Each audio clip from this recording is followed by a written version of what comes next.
Im Kindergarten dürfen die Kinder den ganzen Tag machen, was sie wollen, und die Erzieher und Erzieherinnen sitzen dabei und trinken Kaffee. Das ist natürlich völliger Quatsch. Aber was genau ist denn Freispiel und wie wichtig ist es für die kindliche Entwicklung?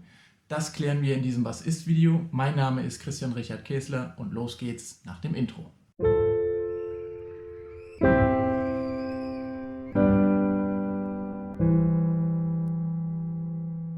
Als Freispiel bezeichnen wir jede Situation, in der die Kinder ihre Spielsituation selbstständig wählen. Ohne Anleitung und ohne Mitwirken von uns Erwachsenen. Das können alle möglichen Spielbereiche sein, vom Brettspiel über die Bauecke bis zum Spiel auf dem Spielplatz, draußen, alles, was Sie sich vorstellen können. Zu Hause nutzen wir diese Situation, in der sich die Kinder selbstständig beschäftigen, oft dazu, um einfach diese Ruhe mal zu genießen und unseren Dingen, die wir unbedingt erledigen müssen, nachzugehen. Die Kinder sind beschäftigt und sind nicht die ganze Zeit da und stören uns bei wichtigen Dingen, die wir zu erledigen haben. Wenn Sie so eine Freispielsituation zum Beispiel in der Bring- oder Abholsituation im Kindergarten beobachten, wirkt es natürlich auf den ersten Blick. Die Kinder machen quasi, was sie wollen, und die Erzieher sitzen dabei und trinken möglicherweise auch mal einen Kaffee. Was die verehrten Kollegen und Kolleginnen aber währenddessen tun, sie beobachten die Kinder auf verschiedene Arten und Weisen. Sie beobachten auch verschiedene Bereiche der Entwicklung der jeweiligen Kinder. Denn während der Freispielzeit lernen die Kinder nicht nur die tatsächliche Aufgabe, das tatsächliche Spiel, sondern parallel dazu noch jede Menge andere Bereiche. Wie wichtig spielerisches Lernen für Kinder ist, fand die amerikanische Entwicklungspsychologin Frau Dr. Karen Purvis heraus. Ihren Studienergebnissen zufolge benötigt die Bildung von Synapsen im kindlichen Gehirn bis zu 400 Wiederholungen einer Tätigkeit in einer Lernsituation. Sie fand auch heraus, wenn Kinder spielerisch lernen, reduziert sich die Anzahl dieser Wiederholungen auf ungefähr 25, was ein enormer Zeitgewinn und eine enorme Effizienz des spielerischen Lernens darstellt. Schauen wir uns doch mal an, was ein Kind bei einer einfachen Tätigkeit wie dem Puzzeln lernt. Zusätzlich zu der eigentlichen Tätigkeit des Puzzelns, die wir als Erwachsene von außen beobachten können, stärkt das Kind seine Feinmotorik, es stärkt seine Frustrationstoleranz, es stärkt sein räumliches Vorstellungsvermögen, die Auge-Hand-Koordination und auch sein systemisches Denken. Denn es schaut sich zum Beispiel ein Teil an und fängt irgendwann an zu realisieren, da ist ein Teil von einem größeren Bild zu sehen und guckt sich nicht nur das Teil an sich an, sondern schaut sich auch den Inhalt dieses einzelnen Teils an und fängt an, das komplette Puzzle systemisch zu betrachten und sucht dann, wo auf diesem Bild gehört dieses Stückchen Bild hin. Das ist ein ganz einfaches Beispiel.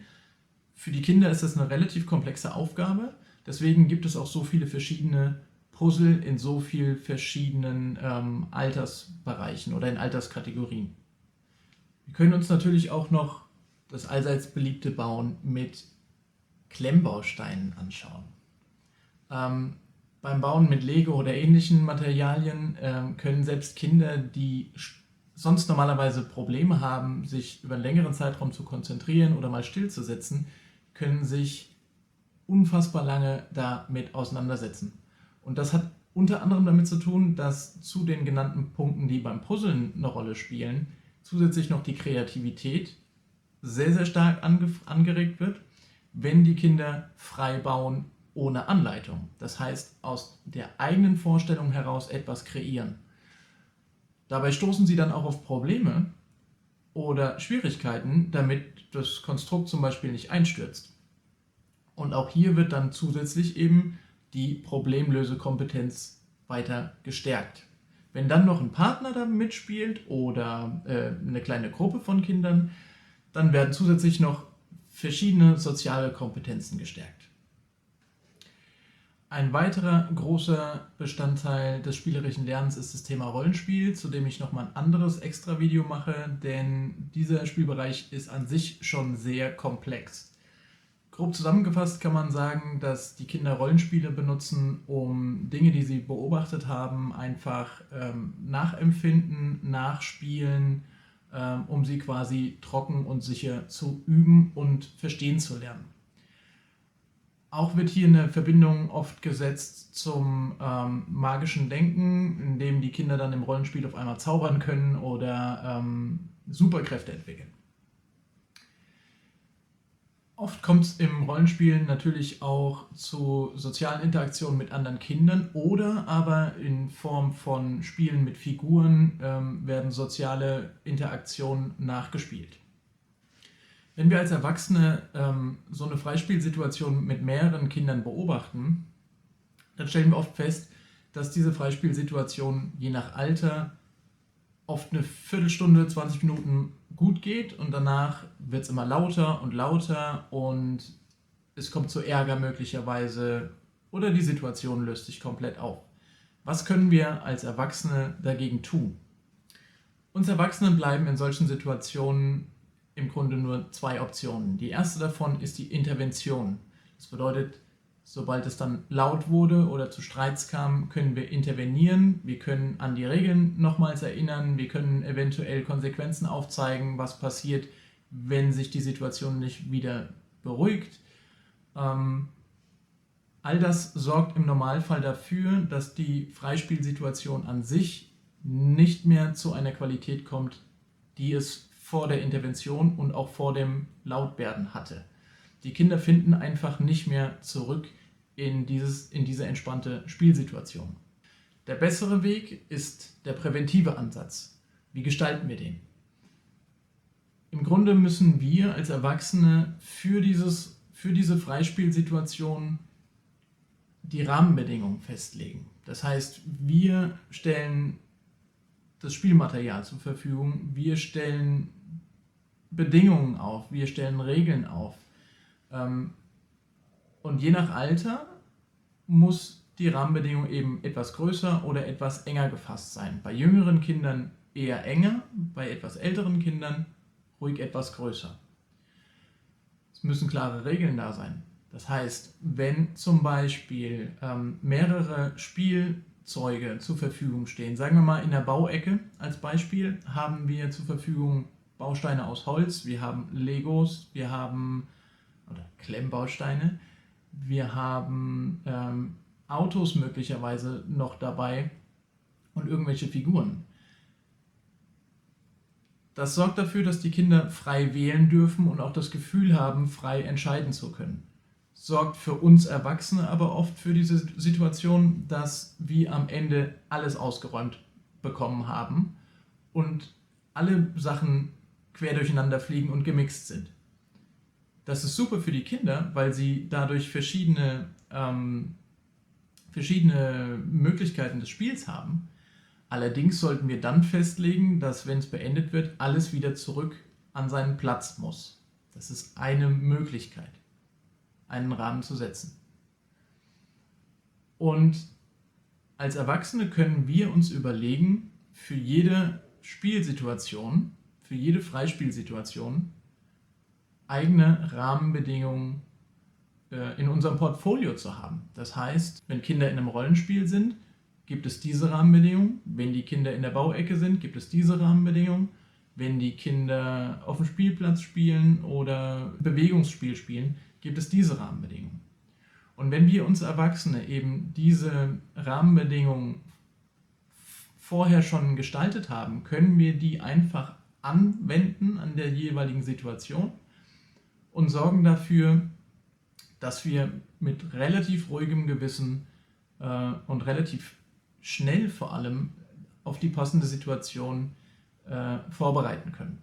Wichtig ist auf jeden Fall, selbst wenn die Rahmenbedingungen gesetzt sind, und auch hier gilt wieder, desto jünger die Kinder, desto häufiger, ist die Beobachtung und die Kontrolle wichtig. Das heißt, sind die Kinder jünger, müssen wir häufiger kontrollieren. Wir müssen nicht hingehen und die Kinder ansprechen, weil das die Kinder dann auch wieder aus ihrer Situation rauszieht. Das ist dann quasi schon automatisch wieder eine Intervention. Sondern es reicht eigentlich der Blick um die Ecke. Es reicht der Blick kurz in den Raum, um zu schauen, ob alles in Ordnung ist.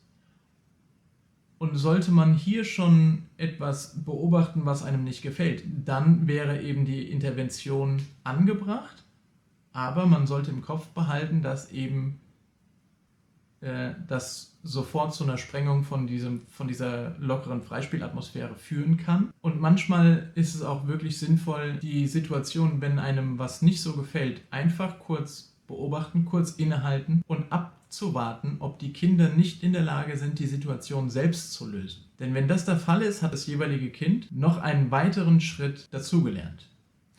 Der Vorteil ist, wenn wir mehrere Rahmenbedingungen gestaltet haben, können wir die auch nahtlos aneinander hängen und die Kinder können sich quasi von einem Rahmen zum nächsten frei bewegen, weil sie wissen, wie sie sich im jeweiligen Rahmen zu verhalten haben.